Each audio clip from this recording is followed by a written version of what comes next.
Welcome back to Real Lounge Entertainment. As always, I'm Mike, and here we are at day 6 of 12 days of Christmas horrors. And today, we bring you a very, very unique Christmas horror movie indeed.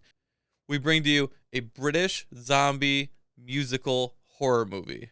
Yes, you heard that right. And can it live up to those? Oh, absolutely, this movie can. It's called Anna and the Apocalypse, so let's check it out. Before we get into it, remember to give us a like, subscribe if you haven't, and let us know in the comments. Do you like musicals? What's your favorite? Alright, so today, day 6, we bring you Anna and the Apocalypse. This movie is from 2017, is rated R, has a runtime of 1 hour and 33 minutes, and an impressive 77% on Rotten Tomatoes. And even though we don't know for sure, it's about a $10 million budget from what I read up on, and a very small box office of like 600,000 because it wasn't like a wide release, but definitely deserved a lot better than what it got. Now, this movie follows a character named Anna, obviously, her best friend John, their friends Steph, Lisa, Chris, and her one-night stand Nick, as they try to survive a zombie apocalypse during Christmas time. Now, these characters are all very different, but very believable as a friend group. You have Anna, who kind of just wants to leave town and travel after high school. You have John, who is secretly, but not really so secretly if you watch the movie, who's crushing on Anna the whole time. You have Steph, who's basically been left all alone by her girlfriend and her family for Christmas. And you have lovable Chris, who's kind of just like in his own little world, doing his own little thing to his own little music. You also have the vice principal of the school, Mr. Savage. And just take a look at this guy. Clearly, he's going to be the villain of the movie. Yes, we have all the zombies and stuff like that, but you can't have a zombie movie without having the real enemy. Humans. And this guy, yeah, he's a bad guy. Now, early on in this movie, we get a couple really good songs. The song Break Away. Break Away! Yeah, I did that. And another song called Hollywood Ending. These songs are just terrific. Right away, they're super catchy. You get them stuck in your head. Trust me, I'll tell you later. They definitely get stuck in your head. They also do a great job of kind of representing this generation and their feelings and stuff like that they're going through. We also get a talent show where we get a funny song about fish, and then we get the friend Lisa, who sings a very inappropriate song for high school, but it's pretty funny and enjoyable. Now, the next day after the talent show is when we have the full-on zombie apocalypse occurring. You have Anna, who dances out of her house, singing a song, ignoring the world around her, as we can see as viewers, zombies attacking, stuff on fire, cars crashed. It's very much Shaun of the Dead scene when he walks to the convenience store and we all see that the zombies have destroyed everything, but he just doesn't know. So, kind of the same scene, but you know what? They can both exist because they're both very good.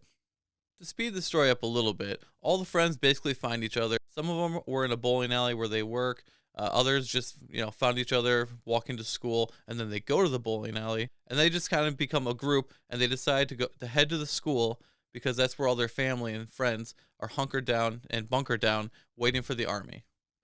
We get this funny scene where their idea to escape the bowling alley is we're going to all walk underneath this inflatable pool. Yes, an inflatable pool.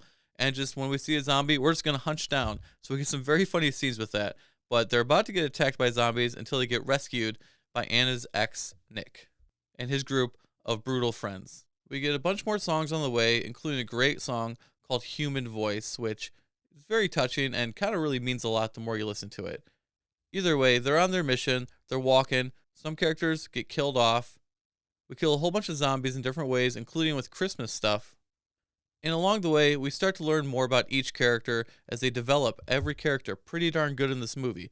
Even Nick, we get a little bit of a backstory, and you start to feel for him and actually like him more, even though at the beginning of the movie you're like, there's no way, I hate this guy. And eventually we get back to the school, where Mr. Savage has full control, and he's let the zombies in, and he's let them attack all the family members and stuff like that. So, total dick. And that's where we're going to leave it off as far as telling you what happens in this movie, because that's basically near the end of the movie. And I really want you guys to watch this movie. I cannot recommend this movie enough, actually. The characters are very well developed and acted. The songs are very catchy and very well done, especially for a low-budget musical. That's pretty hard to do, in my opinion. You really start to like these characters, and you really root for these characters. You really want them to succeed and stuff like that, even though it's a zombie comedy musical movie.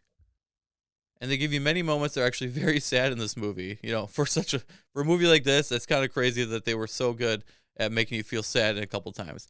But they also give you many moments you get to cheer for and root for these characters, so it's a very well balanced movie.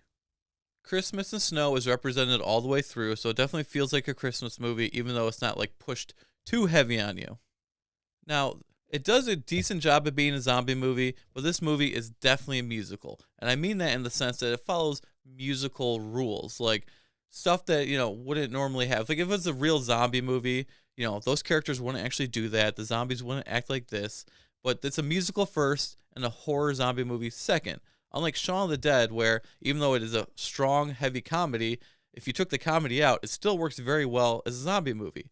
So that's not like a dig at this movie because it's a totally different movie and it works in its own way. But I just want you to know that like it's not a full-fledged like realistic zombie movie. It's a musical. I really enjoyed this movie. In fact, I watched it for the first time ever 3 weeks ago. I've already watched it 3 times and I've listened to the music almost daily. What better sign of a good musical is there than you listening to the music all the time and you can't get it out of your head? To me, that's a great sign. And I already know that every December when I watch all my Christmas movies, which is a lot, that this movie has already earned a rotation every single year in viewing. So, good job, Anna and the Apocalypse. So I give this movie 4 out of 5, which I think is a very good score. Some days maybe I'll even go as high as 4.5, but I don't see myself going much lower than that actually. So I cannot recommend this movie enough. Even if you don't like musicals, just give this one a try. It's not super long. And just let the music sink in. Break away. No such thing as a Hollywood ending. That's right. I did it again. So thanks for watching day 6 of 12 Days of Christmas Horrors, and make sure to join us for day 7 when we take a look at an anthology horror Christmas movie. No, not that one from last year. This one, it's bad. I'm telling you right now, it's bad. Thanks for watching.